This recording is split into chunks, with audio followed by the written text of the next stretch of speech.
তো সামনে একটা দেখি ইউটার্ন নিতে পারি কিনা।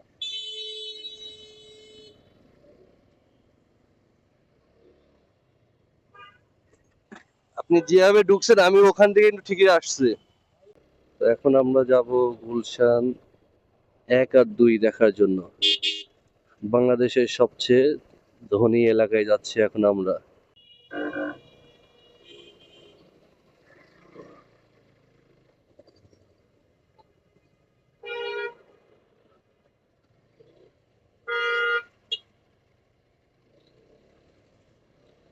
আমরা এখন যাচ্ছি গুলশান 1 হয়ে গুলশান 2-এ যাব।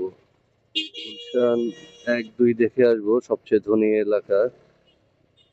তো বাম পাশে আমাদের আছে পুলিশ প্লাজা বাম সাইডে রেখে আমরা এখন গুলশান 1-2 এর দিকে যাচ্ছি।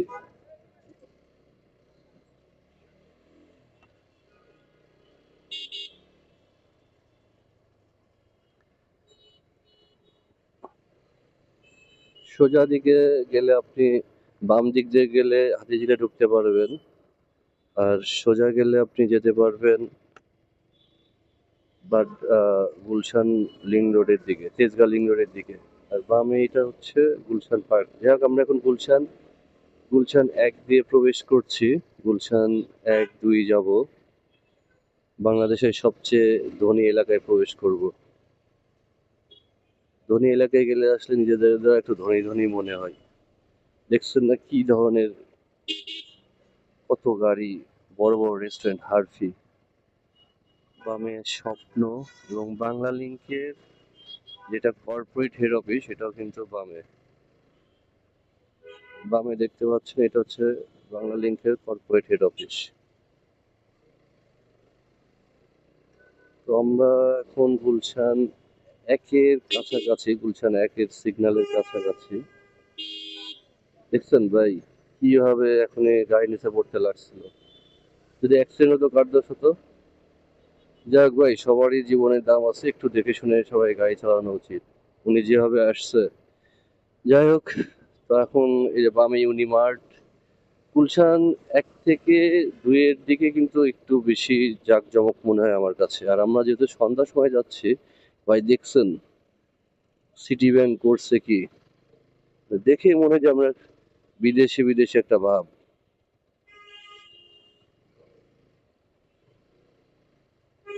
আজকে শনিবারে বের হয়েছি ভিডিও শুট করার জন্য, তারপরেও যে পরিমাণ ভিড়, তাহলে বোঝেন আমরা ঢাকা শহরে যারা থাকি ওয়ার্কিং ডের দিন কি অবস্থা হয়। প্রচুর জ্যাম ঢাকা শহরে। আসলে সবাইকে ঢাকা শহরে অ্যাভয়েড করা উচিত। আজকে শুক্র শনিবারে যারা আমরা ঢাকা শহরে থাকি তাদেরও এত জ্যাম ঠেলে চলাচল করতে হচ্ছে। যাই হোক, আমরা গুলশান 1-এর কাছাকাছি চলে আসছি। দেখে মনে হচ্ছে যে বামে কিন্তু এটা একটা ডিএনসিসি মার্কেট ছিল। এই মার্কেটের ভাঙার কাজ চলছে, মানে নতুন রিইনফোর্সমেন্টের কাজ শুরু অলরেডি হয়ে গিয়েছে।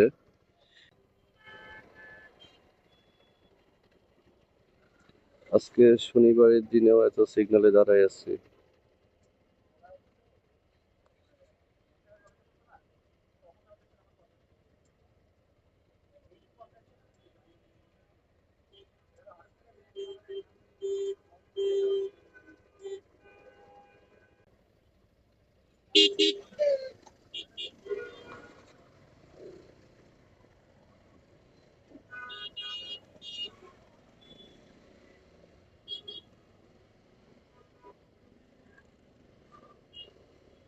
অ্যাট লাস্ট সিগন্যালটা ছাড়লো।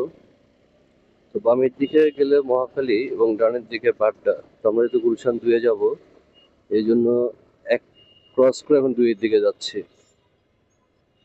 এখান থেকে মোটামুটি আভিজাত্যর সূচনা হয়েছে, কারণ এখানে অনেক বড় বড় কোম্পানির অফিস এবং কিছু ভালো ভালো হোটেল আছে। এবং রেডিসন, এটা যদিও আপনার ওইদিকে, আমরা ওয়েস্টিনটা আপনাদের দেখাতে পারবো, হোটেল ওয়েস্টিন। ভাই দেখছেন কি অবস্থা, বড় লোক এলাকায় এসে সবকিছু বড় বড় জিনিসই দেখা যায়।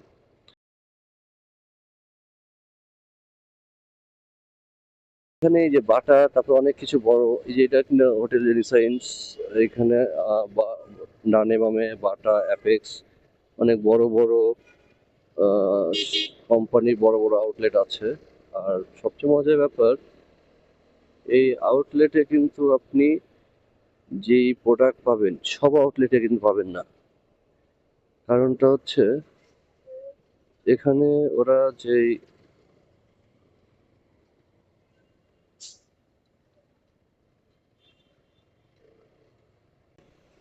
আচ্ছা, যেটা বলছিলাম, আপনি গুলশান বনানীতে বিভিন্ন আউটলেটে যে প্রোডাক্ট পাবেন এটা কিন্তু নর্মালি অন্য আউটলেটে পাবেন না, অন্য জায়গায়।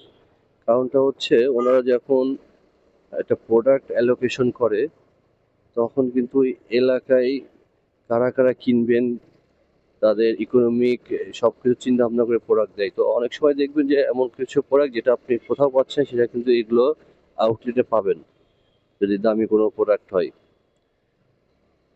এগুলা আসলে গুলশানে অনেক কিছু মডার্ন বিল্ডিং এখন আছে। আর বামে যেটা দেখছেন, বামেটা হচ্ছে গুলশান সোসাইটি আজাদ মসজিদ। গুলশান সেন্ট্রাল মসজিদ, আজাদ মসজিদ বলে এটাকে। তো আমরা বুঝছি না গুলশান 2 পর্যন্ত আসলে কেমন সিগন্যাল হবে।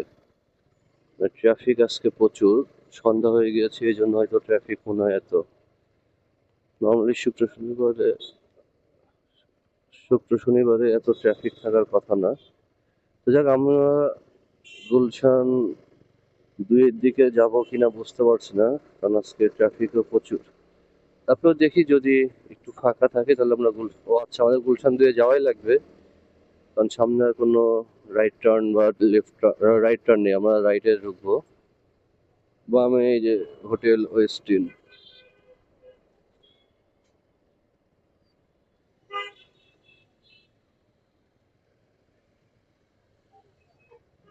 এত ট্রাফিক আজকে বুঝলাম না, শনিবারের দিনে প্রচুর ট্রাফিক।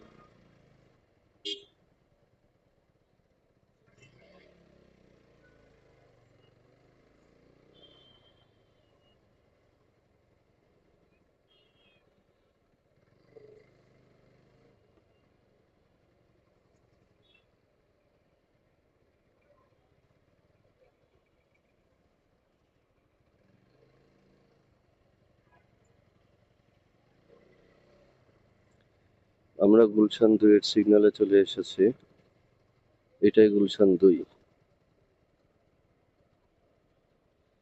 গুলশান 2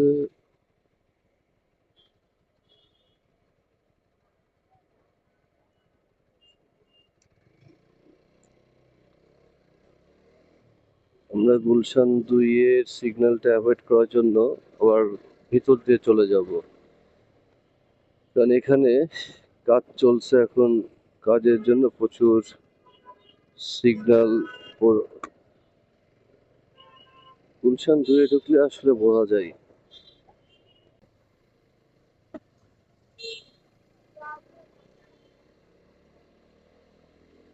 আমরা এখন গুলশানের একবারেই ভিতরে ঢুকে পড়েছি, গুলশানটা এক্সপ্লোর করব, মানে গুলশান আবাসিকের ভিতরে ঢুকেছি।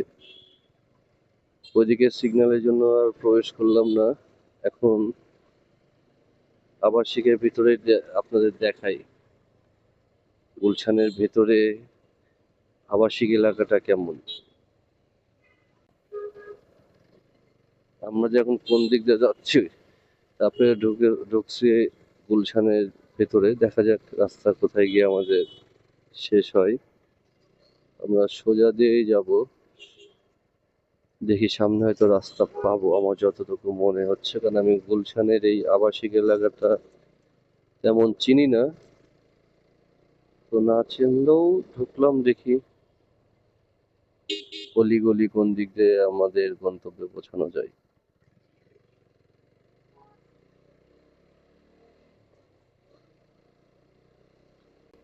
গুলশানের এখানে আসলে মানুষজন যারা থাকেন তারা কিছু, ও, আমরা বামের দিকে না গিয়ে, সরি, আমরা ডানে না গিয়ে বামে যাব, কারণ ডানেরটা চলে গেছে বনানী 11 নম্বর, আমরা তো 11 ওদিকে যাব না। আমরা আবার গুলশান মেন রোডে উঠবো, এই জন্যই আবার গলির ভিতরে প্রবেশ করলাম। সামনে হয়তো একটা ইউটার্ন পেতে পারি, দেখি পাওয়া যায় কিনা। রাস্তা কি বন্ধ?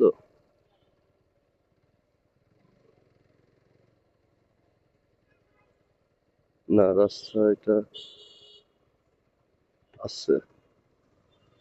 এখন আমরা সামনে একটা দেখি ইউটার্ন নিতে পারি কিনা।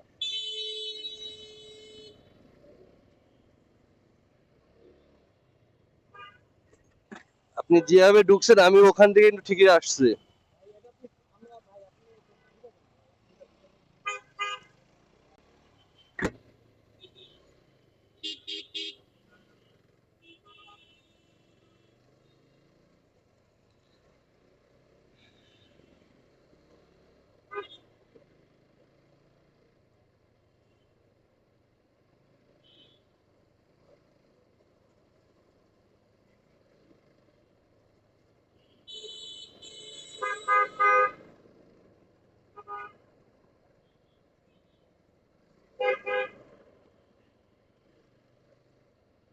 সামনে আমরা একটা ইউটার্ন পেয়ে গেছি, ইউটার্ন দিয়ে প্রবেশ করব।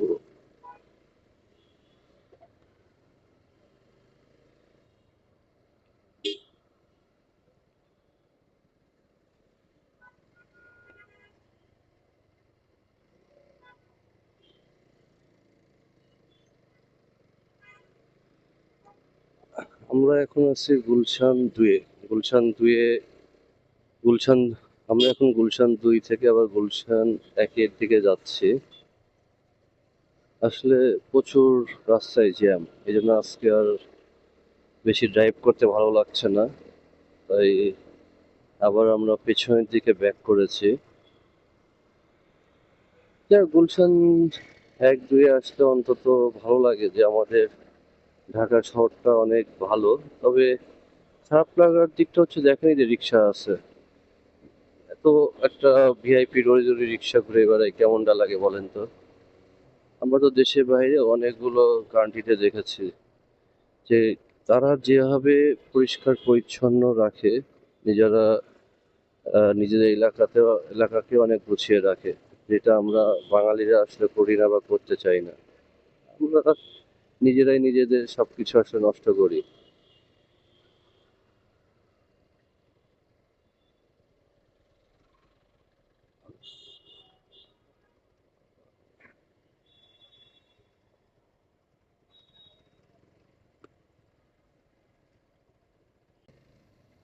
রিক্সাও এখানে দেখেন তুলে রেখেছে পুলিশ, তারপরেও তো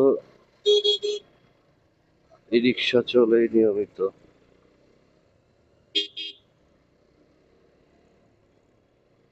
এটাও একটা 5 স্টার হোটেল, রেনেসাইন্স হোটেল। তো আমরা প্রায় গুলশান 1-এর কাছাকাছি চলে এসেছি। আর যেটা বলছিলাম যে আসলে আমরা যদি আমাদের পরিবেশকে আহ, সুন্দরভাবে না রাখি, তাহলে তো কেউ ভাই রাখতে পারবে না। আমরা গল্প করি অন্য দেশে থুতু ফেললে জরিমানা হয়, অন্য দেশে ময়লা ফেললে জরিমানা হয়, আমরা শুধু গল্প করে আছি, কিন্তু আমরা নিজেরা কি এটা মানি? আমাদের তো উচিত আমাদের নিজেদের দেশকে, নিজেদের এলাকাকে, নিজেদেরকেই ঠিকভাবে রাখতে হবে, পরিচ্ছন্নভাবে রাখা উচিত।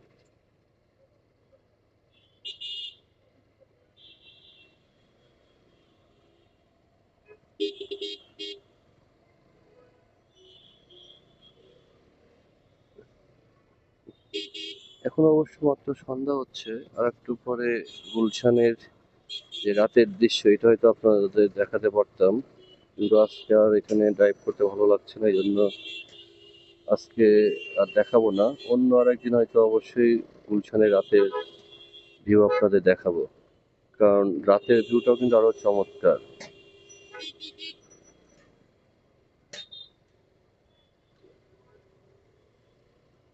বাম সাইডে বাড্ডা মেন রোড চলে গেছে, আর ডান দিকে মহাখালী। তো আমরা সোজা যাচ্ছি গুলশান 1 থেকে পুলিশ প্লাজা হাতিঝিলের দিকে। তো হাতিঝিলে গিয়েও আমরা একটু নাস্তা করব, কারণ ওখানে কিছু স্ট্রিট ফুড পাওয়া যায়। স্ট্রিট ফুড খেয়ে তারপরে আমরা বাসায় ব্যাক করব। ডান সাইডে এই মার্কেটটা কিন্তু একটা বড় মার্কেট ছিল, এটা ওনারা ভেঙে ফেলছে কর্তৃপক্ষ। নতুন আবার মার্কেটে কাজ চলমান আছে। বামে, ডানে বামে এখানে কিন্তু অনেক বড় বড় কিছু রেস্টুরেন্ট আছে, আপনারা চাইলে এখানে এসে খাওয়া দাওয়া করতে পারেন, যদিও অনেক কস্টলি হবে। তারপরে তো ভাই গুলশান, এবং এই জায়গাটা আসলে আমার বারবার মনে হয় আমি হয়তো দেশের বাইরে কোথাও চলে এসেছি, এত সুন্দর লাগে দেখতে। চমৎকার একটা এলইডি ডিসপ্লে লাগানো হয়েছে সিটি ব্যাংক থেকে। সিটি ব্যাংক সেন্টার নিজস্ব বিল্ডিং সম্ভবত। দেখেন যত্রতত্র ভাবে মানুষজন রাস্তা পারাপার হয়, তো আসলে সবারই তো উচিত রাস্তা পারাপারে সতর্ক হয়ে রাস্তা পার হওয়া। যাই হোক, যার যার টারটা আসলে বুঝতে হবে। দেখেন উনি, কি আর বলবো, যাই হোক, সামনেই পুলিশ প্লাজা, আমরা পুলিশ প্লাজা থেকে বামে ঢুকবো। বাম দিয়ে আমরা চলে যাব লিং রোডের দিকে। আমরা পুলিশ প্লাজার কাছে প্রায় চলে এসেছি। ডান দিক দিয়ে যদি সোজা যাই তাহলে তেজগাঁ লিং রোড, আর বাম দিক দিয়ে সোজা গেলে হাতিঝিলে প্রবেশ করতে হবে। তো আমরা একবারে বাম দিয়ে ঢুকলাম। আমরা এখন সাইড রোডে প্রবেশ করেছি যে কিছু স্ট্রিট ফুড খাওয়ার জন্য। দেখেন এখানে রিক্সাগুলো যে কিভাবে রাখে, এই টেসলার যন্ত্রণাই, যাই হোক তাদেরও তো চলতে হবে। তো এখন আমরা আবার হাতিঝিলের আর একটা পোর্শনে ঢুকলাম, মেরুলবাড্ডার সাইডে। আপনি ডান সাইডে যেটা দেখছেন ওটা হচ্ছে মেন হাতিঝিল।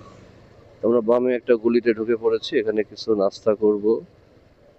নাস্তা করে তারপরে বাসার দিকে আমরা চলে যাব। তো সবাইকে অশেষ ধন্যবাদ আজকে ব্লগটা দেখার জন্য। সামনে কোনো অন্য কোনো সামনে আরেকদিন অন্য কোনো জায়গায় আপনাদের সাথে নিয়ে হাজির হব ইনশাআল্লাহ।